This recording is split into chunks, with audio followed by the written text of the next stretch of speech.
జాతీయ బీసీ సంక్షేమ సంఘం జాతీయ అధ్యక్షులు ఆర్ కృష్ణయ్య ఆదేశానుసారం రాజన్న సిరిసిల్ల జిల్లా అధ్యక్షులు మేకల పరశురామ ఆధ్వర్యంలో రుద్రంగి మండల బీసీ సంక్షేమ సంఘం నూతన కమిటీని ఎన్నుకున్నారు. మండల అధ్యక్షులుగా మీసాల మల్లేష్, ప్రధాన కార్యదర్శిగా పిలమర ప్రవీణ్, ఉపాధ్యక్షులుగా సుడిగేపు పరశురాం, కోశాధికారిగా లంకదాసరి శ్రీనివాస్, మండల కార్యదర్శులుగా Lingampalli Jayant, Kasoji Vithal, social media coordinator గా నంద్యాడపు సాయికృష్ణ, కార్యవర్గ సభ్యులుగా మరిపల్లి రవి, ఉప్పులూటి రవి, బొమ్మన స్వామి, దొట్టరాజులను ఎన్నుకున్నారు. ఈ సందర్భంగా జిల్లా అధ్యక్షులు మేకల పరశురాం మాట్లాడుతూ 100% ఉన్న బీసీలకు విద్య, ఉద్యోగ, రాజకీయ రంగాల్లో రిజర్వేషన్ కల్పించాలని, స్థానిక ఎన్నికల్లో 27% ఉన్న రిజర్వేషన్లు 42% పెంచాలని కోరారు. ఈ కార్యక్రమంలో జిల్లా అధికార ప్రతినిధి కొరుట్ల రమేష్, చెందుర్తి మండల అధ్యక్షులు కొమరబండ ప్రసాద్, ప్రధాన కార్యదర్శి వనపర్తి సతీష్ తదితర బీసీ నాయకులు పాల్గొన్నారు. జయంత్ కుమార్, లింగంపల్లి జయంత్ కుమార్ గారిని, అలాగే మరో కార్యదర్శి విఠల్ గారిని, అలాగే మెంబర్స్ మన కార్యవర్గ సభ్యులుగా మరిపల్లి రవి గారు, అలాగే కట్ల రాజు గారు, అందరినీ ఈరోజు కమిటీ 10 మందితోటి కమిటీ చేయడం జరిగింది.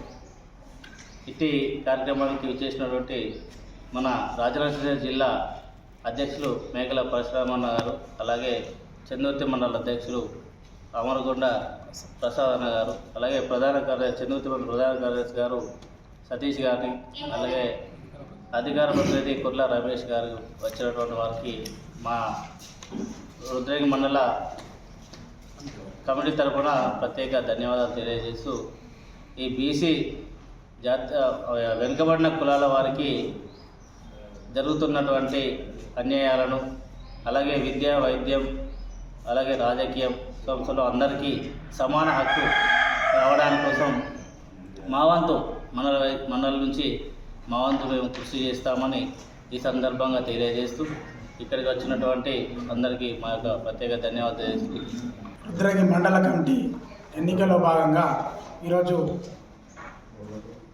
మండల అధ్యక్షులు మీసాల మల్లేష్ పటేల్ గారి ఆధ్వర్యంలో మండల కమిటీ ఎన్నుకోవడం జరిగింది.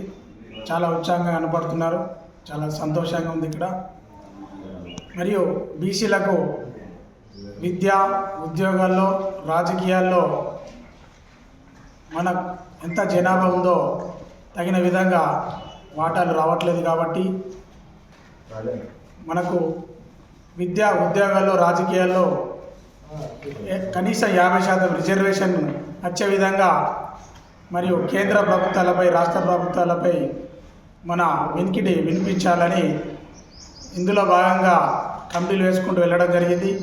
అదేవిధంగా రానున్న స్థానిక సంస్థ ఎలక్షన్లో ప్రస్తుతం ఉన్న 27% రిజర్వేషన్ నుండి 47% వరకు పెంచాలని మేము ప్రభుత్వాన్ని కోరుకుంటున్నాము. అదేవిధంగా బీసీలకు విద్య, ఉద్యోగాల్లో, రాజకీయాల్లో అన్ని విధాలుగా ప్రత్యేక రిజర్వేషన్ లేక బీసీలు వెనుకబడిపోతున్నారు. కాబట్టి బీసీలకు అన్ని విధాలుగా న్యాయం జరిగే దాకా జరుగుతున్న అన్యాయాన్ని ఎదుర్కొంటూ ముందుకు వెళ్లాల్సిందిగా తగు సూచనలు మండల కమిటీకి సూచించడం జరిగింది.